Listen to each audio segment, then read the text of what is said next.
ایک بات ہمیشہ یاد رکھیں کہ اگر آپ کسی کا دل توڑ دیتے ہو نا، یا کسی کو تکلیف میں چھوڑ دیتے ہو، یا کسی کو رلا دیتے ہو، تو یہ قرض کی طرح ہے جو لوٹ کر آپ کے پاس ضرور آئے گا. It's coming back for you. ضروری نہیں آج کل میں ہی آپ کو اس کا بدلہ مل جائے، مگر اللہ لوگوں کو دی ہوئی تکلیفوں کا بدلہ ضرور لوٹاتا ہے. ہو سکتا ہے کچھ مہینوں یا سالوں بعد، بٹ بدلہ ضرور ملے گا. آپ کا بھی دل ٹوٹے گا، آپ بھی تکلیفوں سے گزرو گے، اور آپ بھی رلائے جاؤ گے. Life is about giving and taking.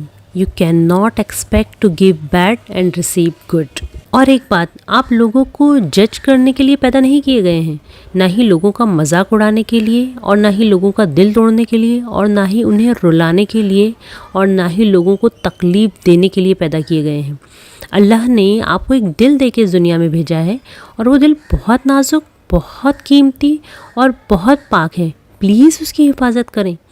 اس دل کو پاک ہی رہنے دیں.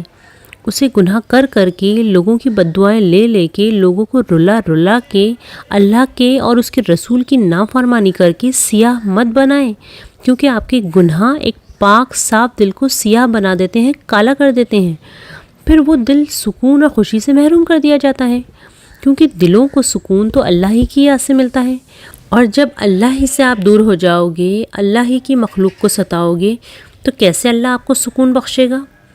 اس لیے دھیان دیں اپنی زندگی کی بے سکونی کی طرف، کہ آخر اس بے سکونی کی وجہ کیا ہے؟ کس کے آنسو، کس کی بد دعا آپ کو سونے نہیں دے رہی ہے؟ کون سا ایسا عمل ہو رہا ہے جس سے اللہ آپ سے بہت ناراض ہے؟